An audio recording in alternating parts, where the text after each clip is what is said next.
ये लोग ड्रामा कर रहे हैं, ये उनका प्री प्लान था, ये सारी चीजें थी, वो भाग गया, वो छोड़ के चला गया। इस तरह की चीप हरकतें ना करें। और हसाम भी यही ड्रामा कर रहे हैं। और शुमाइला को मैं ये क्रेडिट दूंगा कि वो ज्यादा उस चीज को। अस्सलाम वालेकुम व्यूअर्स, उम्मीद है आप सब लोग खैरियत से होंगे। व्यूअर्स, मैंने अपनी लास्ट वीडियो की थी हसाम और शुमाइला के बारे में। उसमें मैंने 2-3 पॉइंट्स डिस्कस किए थे, जिसमें मौलाना तारक जमील साहब का भी जिक्र था। उसके बाद हसाम के साथ मेरी जो मुलाकात हुई थी उसका जिक्र था। उस वीडियो का लिंक मैं इस वीडियो की डिस्क्रिप्शन में दे दूंगा, आपने अगर नहीं देखी आप देख सकते हैं। तो आज मैं डिस्कस करने जा रहा हूँ कि एक तो वो जो वीडियो मैंने बनाई थी उसके रिस्पांस में, और ओवरऑल सोशल मीडिया के ऊपर भी मैंने ये चीज़ नोट की है कि कुछ लोग उसमें मतलब अच्छी तादाद आती है लोगों की कि वो ये समझ रहे हैं कि ये लोग ड्रामा कर रहे हैं। लोग क्यों ये समझ रहे हैं? उसकी वजह ये है कि आप देखें कि लाहौर में अभी जो मीनार पाकिस्तान का जो रिसेंटली वाकया हुआ था, उसमें वो प्री प्लान थे, उनका प्री प्लान था ये सारी चीज़ें, या जिस तरह से भी था, मतलब ये चीज़ें सामने आई हैं कि वो उसमें मतलब उसको वो ड्रामा था एक किस्म का, मतलब उसको ड्रामा बनाया गया था। नंबर वन एक ये चीज़। और दूसरा एक और सोशल मीडिया के ऊपर ही एक मतलब कपल है जो जिनकी रिसेंटली शादी हुई। लड़का बाहर से आया है, वो कोई लड़की टिकटॉकर थी, उससे उसकी शादी हुई है। तो उनकी मैंने कुछ वीडियोस देखी थी, उसमें उन्होंने ये ड्रामा रचाया कि वो लड़का छोड़ के चला गया है, वो धोखा दे के चला गया है। और आगे कुछ वीडियोस ऐसी आई हैं कि जिसमें उस लड़के ने कहा कि मैं ऊपर रूम में होता था और ये नीचे वीडियोस बना रही होती थी, और ये कहती थी वो भाग गया, वो छोड़ के चला गया व्यूज़ लेने के लिए। मतलब ये दो वाकयात ऐसे हैं कि जिसको सामने रख के लोग ये समझने पे मजबूर हो गए कि यार अब ना पाकिस्तान के अंदर यूट्यूब पे, सोशल मीडिया के ऊपर लोग इस तरह के ड्रामे करते हैं व्यूज़ के लिए और अपनी मतलब फैन फॉलोइंग बढ़ाने के लिए। ऑन दी अदर हैंड अगर हम इस कपल को देखें, अब आप यहाँ पे देख लें, यहाँ पे मेरा क्या पॉइंट ऑफ व्यू है कि क्या हसाम और शुमाइला भी ड्रामा कर रहे हैं। लेकिन मैं यहाँ पे एक सीरियस नोट के ऊपर एक मैं यहाँ पे बात करना चाहूँगा कि हमें कुछ ख्याल रखना होगा। जितने भी यूट्यूबर्स हैं, स्पेशली फॉलोअर्स हमारे जो देखते हैं, ऐसे लोगों को सपोर्ट मत करें जो लोग इस तरह के ड्रामे करते हैं। सोशल मीडिया की एक पावर है और इस पावर को बदनाम करते हैं। आप देख लें, लेट से अगर सोशल मीडिया की इतनी पावर है कि कोई भी चीज़ अगर होती है आप बताते हैं, सबको पता चलती है, आपकी मतलब सोशल मीडिया आपकी आवाज़ बन जाता है।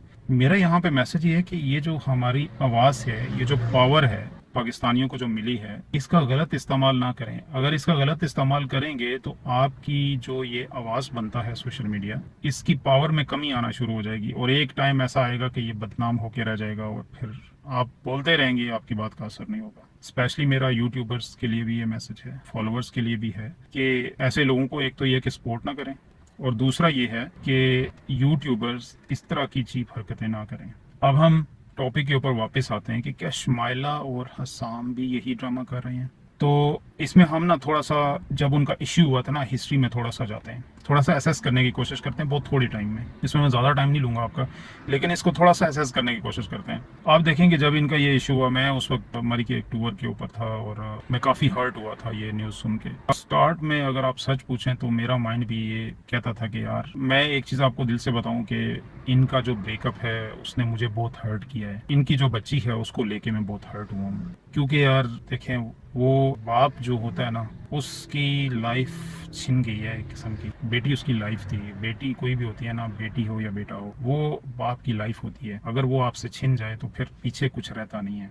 तो उस चीज़ को लेके मैं बहुत दुखी होता था, इस चीज़ को मतलब लेके कि यार बच्ची है, उसके पीछे अगर लेट से अगर इनकी आपस के मामला थे, ये थोड़ा सा उसको दरगुजर कर लेते, कोई बात नहीं। लेकिन एनीवे, ये एक अलग सी डिबेट है। अभी हम बात कर रहे हैं कि क्या ये ड्रामा कर रहे हैं कि ये रियल है वाकई में। तो अगर हम थोड़ा हिस्ट्री में जाएं तो उस वक्त जो हसाम है उसकी कंडीशन वाकई में ऐसी हुई हुई थी कि यार देयर इज़ समथिंग रॉन्ग। उस बेचारे का फेस बहुत ही उतरा हुआ था और वो काफ़ी मतलब हर्ट था।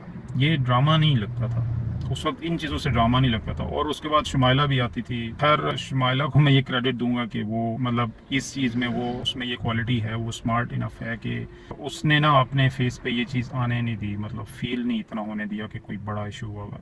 फिर भी लगता था, लेकिन ये है कि हसाम की निस्बत अगर उन्हें कंपेयर करें ना, तो उसने इतना ज़्यादा उस चीज़ को हावी नहीं होने दिया। रिसेंट जो उसने वीडियो की है उसमें वाकई में एक फील थी कि उसने बयान भी किया कि यार लोग इस तरह से कर रहे हैं, लोग ये समझ रहे हैं सारी मेरी गलती है या मेरी गलती है, हसाम की कोई गलती नहीं है।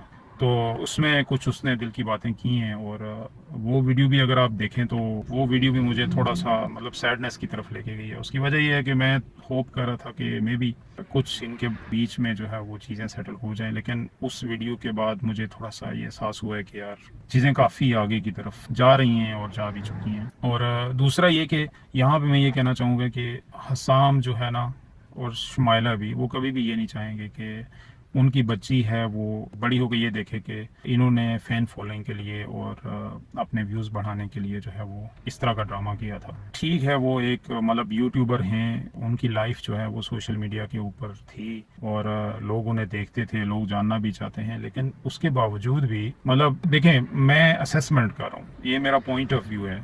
मैं ये नहीं कह रहा कि पत्थर के ऊपर लकीर है कि ये ड्रामा नहीं है, लेकिन मुझे लगता नहीं है कि ये ड्रामा है। लेकिन यहाँ पे मैं आपको एक चीज़ ये बता दूं कि लेट्स से कल के दिन ये ड्रामा निकल आता है, ये ड्रामा होता है, तो मैं पहला बंदा हूँगा जो इनकी मुखालफत करूँगा, क्योंकि दिस इज़ नॉट गुड।